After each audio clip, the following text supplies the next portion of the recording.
Blah, blah, blah. Whatever you say. Welcome. And today we'll dive into a couple of great malicious compliance stories and their reactions. Coming up we have: Need me to clean your oven? No problem. What was that room number again, sir? Then, this is Canada Speak English. Okay. I just know you will like these stories, so this should be a fun story session.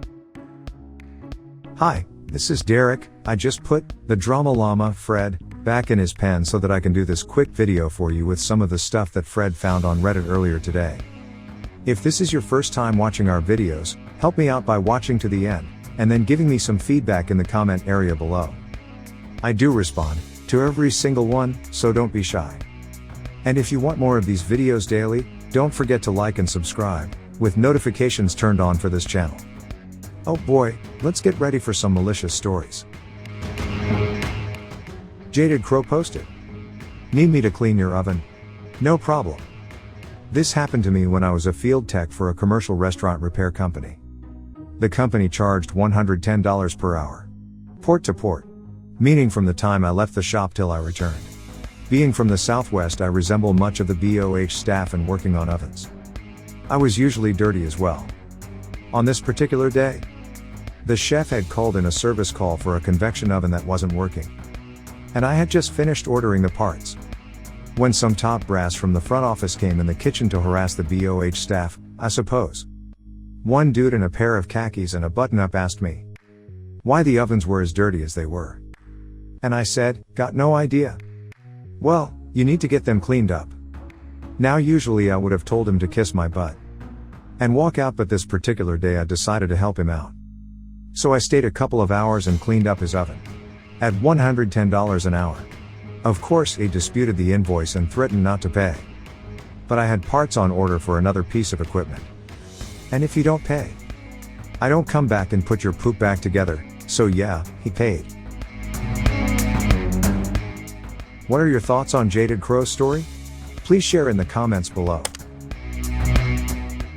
Here's how some Reddit members reacted to this story. Virtual Reality reacted with: Absolutely pro-level malicious compliance. Beluga reacted with: The fact that he came in khakis and started speaking like the ruler. If the world makes me so much more glad you got him back. Top brass at a restaurant chain and he walks into a kitchen wearing khakis. He gets what he deserves. I'm so sorry, I didn't notice you there when I bumped your leg with my greasy spatula.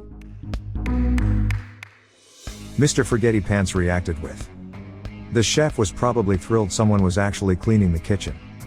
So even though they probably knew what was up, they likely just turned the other cheek. Love it. What a bunch of great reactions. Now on to the next story posted by The Articulate Grunt. Who posted: What was that room number again, sir? Not sure what my wife was reading. But it reminded her of an incident that she told me to share. I was a captain at the time and had been assigned as chief of security for an army hospital. So, as the lingo goes, when the calls came down I was Dr. Strong. I was in my office though when a LTC and Lieutenant Colonel came in. Hey there, Captain. Need you to take care of an issue for me. Of course, sir. If it is within my area and power, I'll see what I can do. Well, the general's driver's wife is in the maternity ward, just had her baby. And she has a problematic roommate. Always closing the curtain and blocking her line of sight to the window. Also messing with the TV. I need this woman moved to another room. That's definitely outside my area of control, sir. I don't oversee or control anything with patients. Unless it is an issue of security, safety or... Yes, I know, but you know everyone and the doctors and nurses will listen to you more than me. You are one of them now and they rely on you. Sir, really? I know no promises.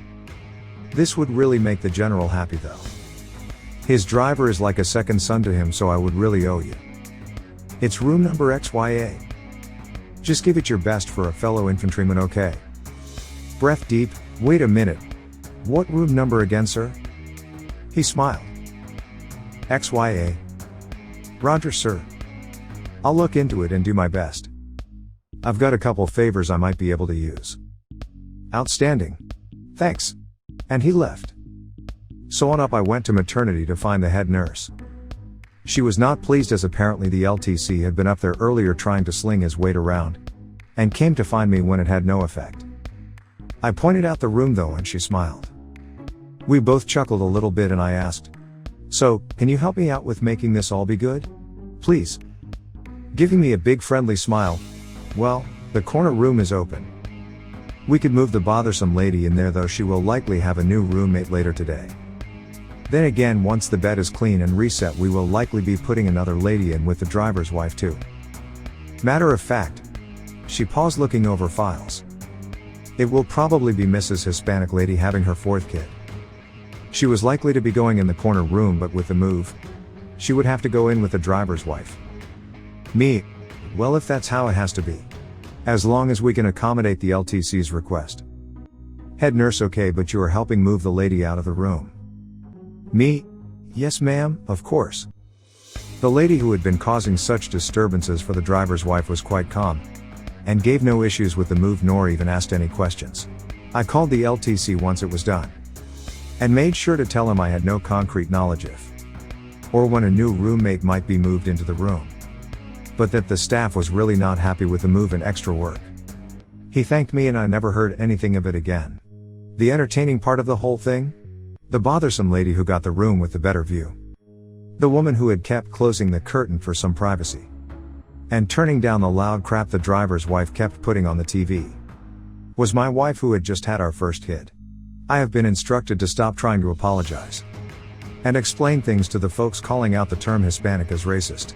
My wife is from Little Havana in Florida. She said if the deleted think it is racist then they probably have some bigoted and racist issues of their own to deal with. And need to go to confession and deal with their poop. That being said, and this may get me in trouble, what was meant was that she had a large and supportive family who were all present. And would bring hell down on Little Miss Princess especially with all the bored kids running around. What are your thoughts on the articulate grunt story? Please share in the comments below. Here's how some Reddit members reacted to this story. Harry WWC reacted with, "Love the last sentence. That made the story extra sweet. The last sentence killed me. Imagine going up to your captain and saying that his wife was annoying yours. So she needs to be moved. Absolutely hilarious. The only thing that would have shocked me more at the end was if the other lady was a giant crustacean from the Paleolithic era who needed tree fitting." Goody Goody reacted with, "Kind of beside the point of the story. But it annoys me so much that maternity wards make women share rooms. There is no time in your life when you need privacy more in my opinion. Having to share a room with a complete stranger and their noisy baby, while you're trying to get to know your own noisy baby, is a unique form of torture. And should be outlawed." What a bunch of great reactions. Now on to the next story posted by Little Miss Bunny Woman. Who posted, "This is Canada Speak English. Okay. Hello all, I'm going to try to be short and sweet about it. But here's some background information. I am a 29-year-old Vietnamese-born Canadian woman. And I was witness to the whole thing and let's us say my friend. She is the queen of malicious compliance. My friend and I were casually sitting down in a coffee shop enjoying our coffee. This is last year, and we're having a conversation in Vietnamese. This older Karen-looking woman happens to sit down right next to us. But yeah, you can sit wherever you want, of course we paid no mind to her. After about 5 or so minutes of just having a great conversation we heard the Karen clear her throat to get our attention. Of course it's one of those Karen. She immediately said, "You know, you're being very rude." I was confused about it and said sorry and went back to my friend. She does it again, and this time she says, "You know that's rude, this is Canada, you have to speak English." Without missing a beat, my friend immediately starts speaking to me in English. But it's what she said. She started to speak about all the sexual things her and her boyfriend did last night. In graphic detail, not missing a single tiny detail. Adding in a little moan here and there. In all honesty, the expression of shock and horror on the Karen's face was more than worth the minor embarrassment I felt. The Karen did not say a thing, she got what she wanted.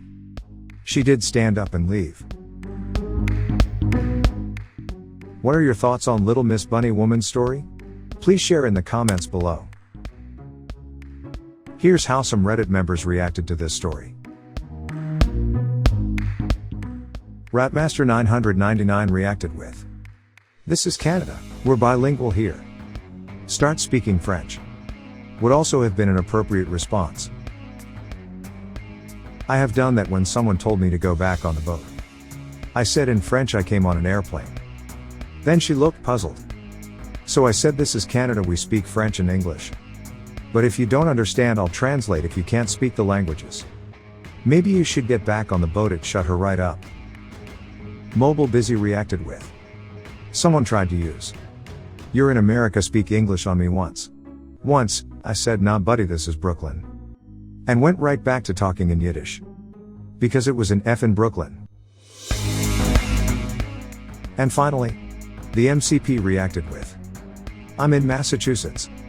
When somebody starts trying to converse with me in public and I don't want to talk to them, I smile and chatter away in German. You'd be amazed how many people will smile and try to look nice, while they proceed to say the most horrible and racist things when they think I can't understand them."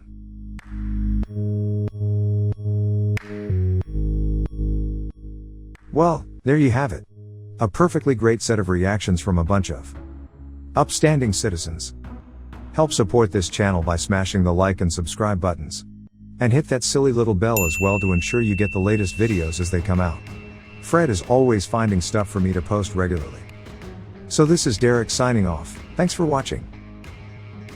Good grief, it sounds like Fred is out of his pen again. He must have found more stories for me to share with you. See you soon.